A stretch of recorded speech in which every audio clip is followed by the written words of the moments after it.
எல்லோருக்கும் வணக்கம் நண்பர்களே. ஒரு நண்பர் கோவிடுக்கு அப்புறம் எஃப்&ஓ ட்ரேடிங்ல மட்டும் 21 லட்ச ரூபா லாஸ் பண்ணியிருக்கார். நீங்க யாருமே இதை பண்ணிடாதீங்க நண்பர்களே. இவர் 21 லட்ச ரூபா பணம் விட்டதுக்கு அப்புறம் தான் எஃப்&ஓவினுடைய உண்மை முகம் அவருக்கு தெரிஞ்சிருக்கு.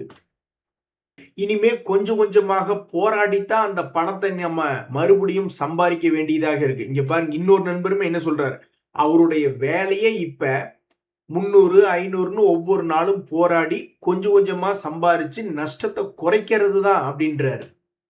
ஆனா இவருடைய நஷ்ட கணக்கு பார்த்தோம்னா வெறும் 1.5 லட்சம் தான். ஸோ 1.5 லட்சம் நஷ்டம்னா என்னைக்குமே ஒரு ஹேண்டில் பண்ணக்கூடிய சுச்சுவேஷன் தான். ஆனா 21 லேக்ஸ் பக்கம் லாஸ் ஆகுது அப்படின்னா யாராக இருந்தாலுமே அது ஒரு மிகப்பெரிய பணம் தான், ரெக்கவரி பண்றது இல்ல. ஸோ நஷ்டம் கம்மியாக இருக்கும்போதே எப்படியாவது எஸ்கேப் ஆகி ஓடி போயிடுங்க. நான் இப்போ மறுபடியும் எஃப்&ஓ பண்ணணும் அப்படின்ற மாதிரி தான் நான் நினைக்கிறேன். அப்படி பண்ணும்பொழுது இந்த நண்பர் சொல்றாரு பார்த்தீங்களா, 1 லட்சம் 1.5 லட்சம் நஷ்டம்னு.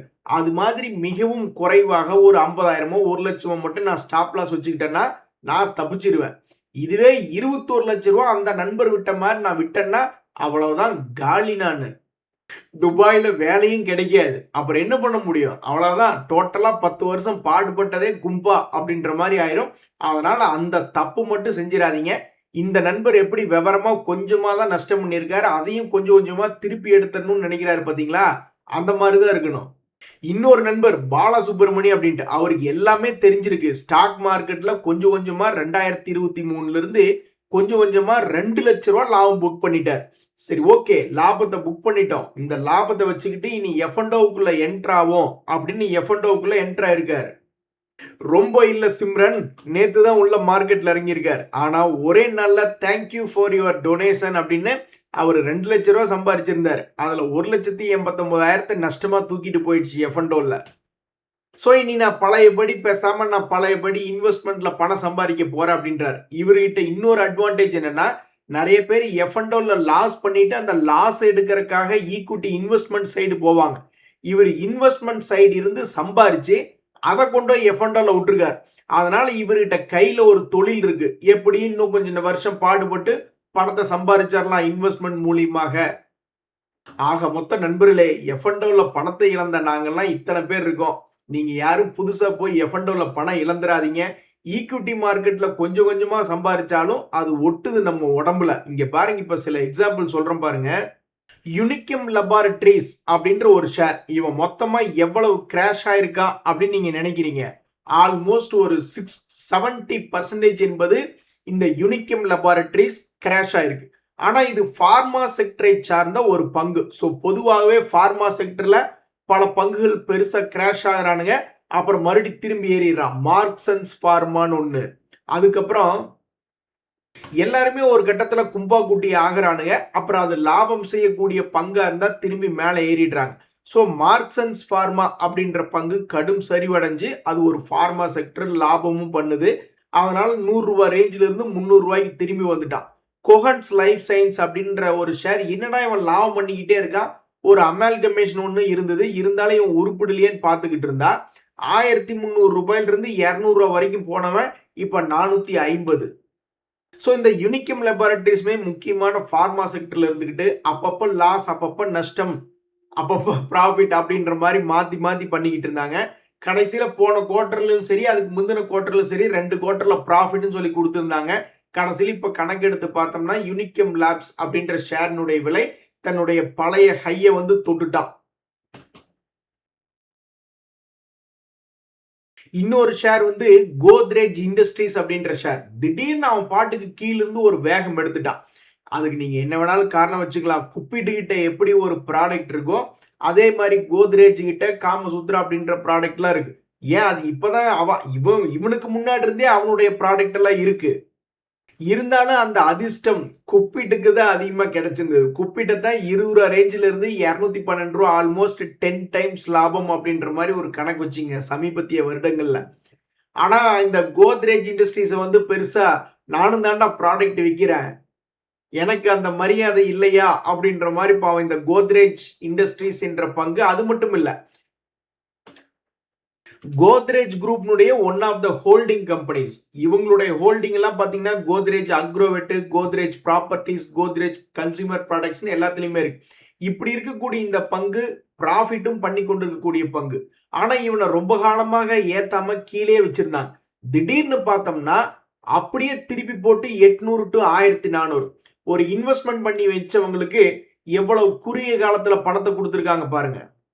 அதுலயும் சில பேர் இப்படி கூட கணக்கு போட்டிருப்பாங்க. ஸ்மார்ட் மணி கான்செப்ட்ல இறங்கி ஏறி இருக்கா, மறுபடியும் அதே லோன்ல வந்து விழுகும் பொழுது கூப்பிட் பண்ணக்கூடிய ப்ராடக்டை இவனும் பண்றான்.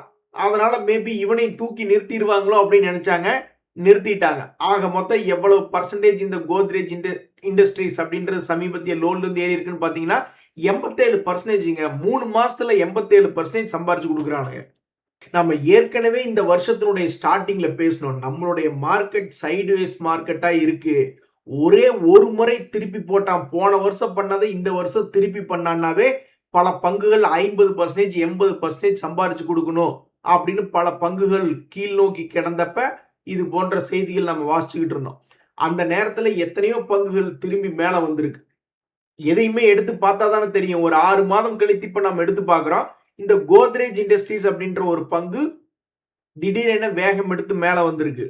இங்க பாத்தீங்களா, ஒரு நண்பர் கூட சொல்றாரு, எத்தனையோ காலங்கள் கழித்து போர்ட்போலியோ என்பது கிரீனுக்கு வந்துருச்சு. அதனால நண்பர்களே, தயவு செய்து பணத்தை கொண்டு போய் எஃப்என்டோ போன்றதுல விடாதீங்க. எப்படி இருந்தாலும் உங்களுடைய பணத்தை புடுங்கறதுக்கு தான் அதை டிசைன் பண்ணி வச்சிருப்பாங்க போல. 100க்கு 90 பேர்த்துக்கு. அதுல எத்தனையோ பேர் சிக்கியிருக்காங்க. அதுல நானும் ஒருத்தன். அதனால தேவையில்லாம போய் அதுல லாஸ் பண்ணாதீங்க. எத்தனையோ பணம் வந்து இன்வெஸ்ட்மெண்ட் சைடு தான் இருக்கு, ஈக்விட்டி சைடு தான் இருக்கு. எஃப்என்டோ இன்ஸ்ட்ருமெண்ட்ஸ்ல அதிகமா கிடையாது. அதுவும் இல்லாம இன்னொரு நண்பர் சொன்ன மாதிரி ஏதோ ஒரு 50,000 லாஸ், 1 லட்சம் லாஸ், அதை நான் ஈக்விட்டி மார்க்கெட்ல வந்து கொஞ்சம் கொஞ்சமா பிடிக்கிறேன்னா கூட சமாளிக்கக்கூடிய நஷ்டமா இருக்கு. பட் 21 லட்சம் ரூபாய் எவ்வளவு பெரிய ஆளாக இருந்தாலும் சரி, இது பெரிய பணம் தான். இன்னொரு நண்பர் சொல்றாரு, நம்ம எந்த ஷேரை வாங்குறோமோ அது மேல வர மாட்டேங்குது, நம்ம வேற ஏதோ ஷேர்களை பார்த்துட்டு இருக்கோம், அவனுங்க எல்லாம் மேல ஏறிட்டானுங்க, கையில் ஷேர்கள் ஏறுது அப்படின்றார். இதுக்கு ஒரே மருந்து என்னன்னா, அந்த நிப்டி டோட்டல் 750 இண்டெக்ஸ் அப்படின்ற நிப்டி டோட்டல் இண்டெக்ஸ்ல 750 ஷேர்ஸ் இருக்கு. இத்தனை ஷேர் நம்ம போர்ட்போலியோல இருந்தாதான் எவனாவது ஒருத்தன் மேல ஏறி இருப்பான். அன்னைக்கு 10%, 12%ன்னு ஏதாவது பங்குகள் கீழே இறங்கி இருக்கும். ஸோ அத்தனை பங்குகளும் மார்க்கெட்ல இருக்கக்கூடிய பங்குகள் அத்தனையும் நம்ம கையில இருந்ததுன்னா தான் எவனாவது ஒருத்தன் டெய்லி ஏறிக்கிட்டு இருப்பான். இத்தனை பங்குகளை வாங்க முடியாதுன்னு தான் பல பெரிய பெரிய இன்வெஸ்டர்கள் என்ன பண்றாங்கன்னா, ஒவ்வொரு இண்டெக்ஸ்லயும் அல்லது ஒவ்வொரு செக்டர்லயும் யாரு டாப் லீடரோ அதை மட்டும் கையில வச்சுக்கிறாங்க. திடீர்னு பார்த்தா டிக்சன் என்னைக்காவது ஒரு நாள் ஏறி இருப்பான். ஏன்னு பார்த்தா அது எலக்ட்ரானிக்ஸ் மேனுஃபேக்சரிங் செக்டர்ல டாப் லீடர் அவன். திடீர்னு பார்த்தா டிஃபென்ஸ் கம்பெனில பிஎல் ஷேர் ஏறி இருப்பான் அல்லது ஹெச்ஏஎல் ஷேர் ஏறி இருப்பான். ஏன்னா அவங்க எல்லாம் செக்டர் லீடர். ஸோ ஒரு 20 செக்டரை கவர் பண்ணி ஒரு 20 ஷேர் இருந்தது கையில அப்படின்னாவே எவனாவது ஒருத்தன் ஒரே நாள்ல ஏறலாம் அல்லது ஒரு வாரத்துல எவனாவது ஒருத்தனாவது நம்ம போர்ட்போலியோல இருக்கக்கூடிய ஸ்டாக்குகள் ஏறிக்கொண்டு இருப்பதை நம்ம பார்க்கறதுக்கு அதிகமான வாய்ப்புகள் என்பது இருக்கு. இன்னொரு நண்பனுடைய எக்ஸ்பீரியன்ஸ் எப்படி இருக்குன்னா, 55 லட்சம் ரூபாய் மியூச்சுவல் ஃபண்ட்ல போட்டிருக்காப்ல, ஆனாலும் 1 லட்சம் ரூபாய் டவுனா இருக்கு. ஆனா கொடுமையே அப்படின்ற மாதிரி 16 லட்சம் ரூபாய் டைரக்டா ஸ்டாக் மார்க்கெட்ல போட்டிருக்காங்க. அந்த போர்ட்போலியோவும் 45,000 ரூபாய் டவுனா இருக்கு. என்ன கொடுமை நண்பர்களே. இந்த நேரத்துல இறங்கிட்டு இன்னும் திரும்பி ஏறாத சில பங்குகளை பார்ப்போம். அது வந்து எதிர்காலத்துல ஏறுதா இல்லையா அப்படின்றது தெரியல. பட் இப்போதைக்கு இறங்கி கிடக்கக்கூடிய பங்குகள், அதாவது அப்படியே நம்ம பார்த்த சில பங்குகள் கோத்ரேஜ் இண்டஸ்ட்ரீஸ் இறங்கிட்டு ஏறிய பங்கா இருந்து, அதே மாதிரி யூனிகம் லெபார்டரிஸ் என்பது இறங்கிட்டு ஏறி இந்த பங்காக சிலது பார்த்துருந்தோம். இப்ப இறங்கி மட்டும் கிடக்கக்கூடிய பங்குகள், ஆனா தொடர்ந்து இறங்க போறானாலும் அது திரும்பி ஏற போறானா அப்படின்றது யாருக்கும் தெரியாது. அந்த வகையில இந்த ஐசிசி புரூடென்ஷியல் லைஃப் இன்சூரன்ஸ் இந்த பங்கினுடைய விலை மொத்தமாக எவ்வளவு பர்சன்டேஜ் சரிவடைஞ்சிருக்கு அப்படின்னு பாத்தீங்கன்னா, பொதுவா லாபம் செய்யக்கூடிய பங்கு ஒரு 60% அல்லது 80% இறங்குச்சுன்னா ஏதாவது திரும்புமான்னு யோசிப்பாங்க. இவன் மொத்தமே 40% தான் சமீபத்தில் இறங்கியிருந்தது. அந்த 40%லயும் சமீபத்தில் கொஞ்சோண்டு ரெக்கவரி ஆகி சமீபத்தில் 50 டேஸ் மூவிங் ஆவரேஜுக்கு மேல ட்ரேட் ஆகி கொண்டிருக்கக்கூடிய ஒரு ஷேராக இந்த ஐசிசி புரூடென்ஷியல் லைஃப் இன்சூரன்ஸ் என்பது இருக்கு. ஸோ இங்கிருந்து தன்னுடைய பழைய ஹைக்கு அவன் திரும்பி வரணும்னா கூட ஒரு ஷேருக்கு 200 ரூபாய் முதல் கொண்டு 300 ரூபாய் வரைக்கும் ஏறினாதான் பழைய கையை பிடிக்க முடியும். அல்லது அவன் அந்த பங்கு வந்து ஒரு 60% இறங்கணும் அல்லது 80% இறங்கணும் அப்படின்னா அவன்லாம் கிட்டத்தட்ட 300 ரூபாய் பக்கத்துல போக வேண்டியது இருக்கு. ஆக மொத்தம் சென்டர் பாயிண்ட்ல இருக்கக்கூடிய இந்த ஐசிசி புரூடென்ஷியல் லைஃப் இன்சூரன்ஸ் அப்படின்ற பங்கு இன்றைய தேதியில 50 டேஸ் மூவிங் ஆவரேஜை தாண்டி இருக்கு அப்படின்றதா இதனுடைய செய்தி. அதே மாதிரி டிசிஎஸ் ரிசல்ட்டுக்காக காத்துக்கிட்டு இருந்தாங்க. அந்த ரிசல்ட் வந்தது. டிசிஎஸ் தூக்கி விடுவான்னு பார்த்தா 10% 15% மற்ற ஷேர்களை ஏற்றி விட்டுட்டாங்க சின்ன சின்ன ஐடி கம்பெனியில. அதே மாதிரி இந்த ஹெச்சிஎல் டெக்னுடைய Q1 ரிசல்ட்டுக்காக முதலீட்டாளர்கள் காத்திருக்கிறார்கள். ஏன் காத்துக்கிட்டு இருக்காங்க? இவனும் கீழே இறங்கி கிடக்கக்கூடிய பயதான். ஏதாவது யூ-டர்ன் போட்டு மேல திரும்பி ஏறினா 40-50% ஏற வேண்டியது இருக்கே. ஆர்டிபிஷியல் இன்டெலிஜென்ஸ்ல கிடைச்சிருக்கக்கூடிய பல்வேறு டீல்களை வச்சுக்கிட்டு திடீரென இவன் திரும்புவானா இல்லையான்னு பார்த்துக்கிட்டு இருக்காங்க. ஆனா இந்த ஹெச்சிஎல் டெக் சமீபத்தில் என்ன பண்ணியிருக்கான்னா, இவன் ஆல்ரெடி ஒரு 10-12% வந்து சமீபத்தில் ஏறி இருக்கு. இதுக்கு முன்னாடி 50 டேஸ் மூவிங் ஆவரேஜ் தொட்ட பாவத்துக்கு தான் கடும் சரிவு. இந்த முறை 50 டேஸ் மூவிங் ஆவரேஜை தாண்டி மறுபடியும் தன்னுடைய பழைய விலை 2000 ரூபாய் பக்கத்துல வருமா அப்படின்னு பார்த்துட்டு இருக்காங்க. 2000 ரூபாய் வர்ற மாதிரி இருந்தால் இவன் ஆல்மோஸ்ட் ஒரு 60% மேல ஏறணும். ஸோ சமீபத்தில் ஐடி பங்குகள் பல பேர்த்தினுடைய கவனத்தை ஈர்த்திருக்கு. ஏன்னா நிறைய ஆர்டிபிஷியல் இன்டெலிஜென்ஸ் ஆர்டர்ஸை ஹெச்சிஎல் டெக் டிசிஎஸ் மாதிரிலாம் பிடிச்சிருக்கிறாங்க. அது போக டிசிஎஸ் சமீபத்திய ரிசல்ட்டுக்கு நம்ம ஷேர் மார்க்கெட் பனிஷ்மெண்ட் கொடுக்கல. நம்மளால எப்ப பனிஷ்மெண்ட் கொடுக்குறானுங்கன்னா இவங்களுடைய பர்ஃபார்மன்ஸுக்கு பனிஷ்மெண்ட் கொடுக்கறது இல்ல.